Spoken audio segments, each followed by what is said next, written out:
सुप्रभात। पुण्य का बखान।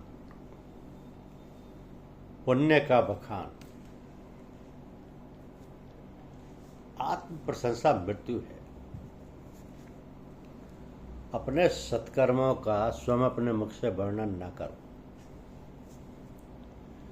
विदुर जी ने 36 वर्ष की तीर्थ यात्रा का 36 शब्दों में वर्णन किया है। आजकल तो लोग इतनी यात्रा को ऐसे बार बार कहते हैं कि अपने हाथ में जो कुछ पुण्यकार हो उसे भूल जाओ और जो पाप हो जाए उसका बखान करो। सुखी होने का यही मार्ग है। किंतु मनुष्य अपने पुण्य को तो बखानता पड़ता है, पाप को भूल जाता है। युवावस्था में जिसने बहुत पाप किए हों उसे वृद्धावस्था में नींद नहीं आती। मध्य रात्रि के समय विदुर जी धृतराष्ट्र के पास गए तो वो जाग ही रहे थे। विदुर जी ने पूछा कि नींद नहीं आ रही है क्या? जिस भीम को तुमने विष भरे लड्डू खिलाए उसी के घर में तुम अब मीठे लड्डू खा रहे हो। धिक्कार है तुम्हें। पांडवों को तुमने दुख दिया। तुम ऐसे दुष्ट हो कि राज्यसभा में द्रौपदी को बुलाने की तुमने सहमति दे दी। पांडवों को छोड़कर अब तुम तीर्थ यात्रा करो। धृतराष्ट्र कहता है कि मेरे भतीजे बड़े अच्छे हैं, मेरी खूब सेवा करते हैं, उन्हें छोड़कर जाने का दिल नहीं होता। विदुर जी कहते हैं अब तुम्हें भतीजा प्यारा लग रहा है। याद करो कि तुमने पांडवों को मारने के लिए कितने प्रयत्न किए थे। भीमसेन को लड्डू में बेच दिया, लाक्षागृह में आग लगाई आदि। यह धर्मराज तो धर्म की मूर्ति है, सो तुम्हारे अपकार का बदला भी उपकार से दे रहा है। मुझे लगता है कि कुछ ही दिनों में पांडव प्रयाण करेंगे और तुम्हें सिंहासन पर बैठाएंगे। तुम अब मोह छोड़ो, तुम्हारे सिर पर काल मंडरा रहा है। तुम्हारे मुख पर मुझे मृत्यु का दर्शन हो रहा है।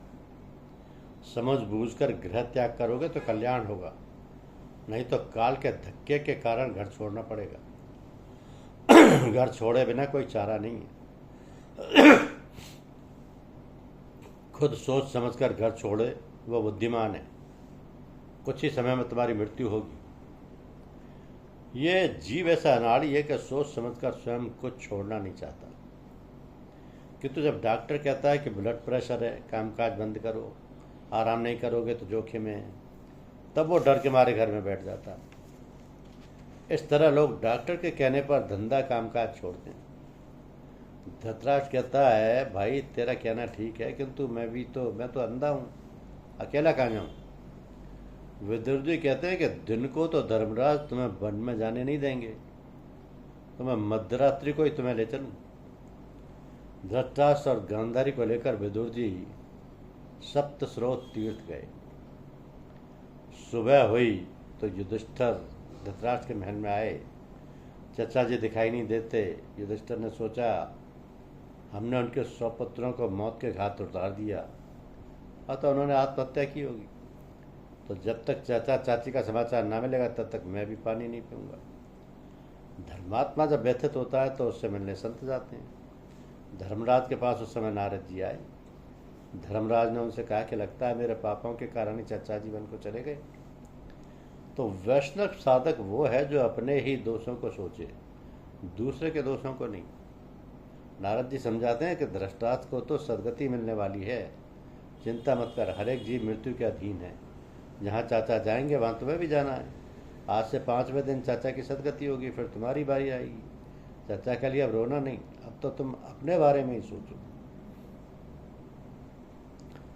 तो मृत्यु से ग्रसित व्यक्ति कभी वापस नहीं आता।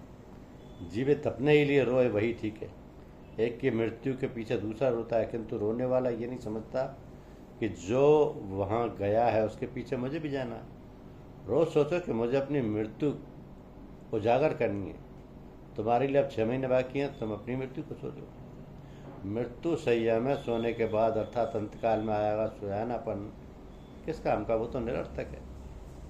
तुम अपनी चिंता करो। युधिष्ठिर ने कई यज्ञ किए, भगवान द्वारका गए तो साथ में अर्जुन को भी ले गए। प्रभु की इच्छा थी कि यदुकुल का नाश हो तो अच्छा हो, तो यदुकुल का सर्वनाश हो गया। धन्यवाद।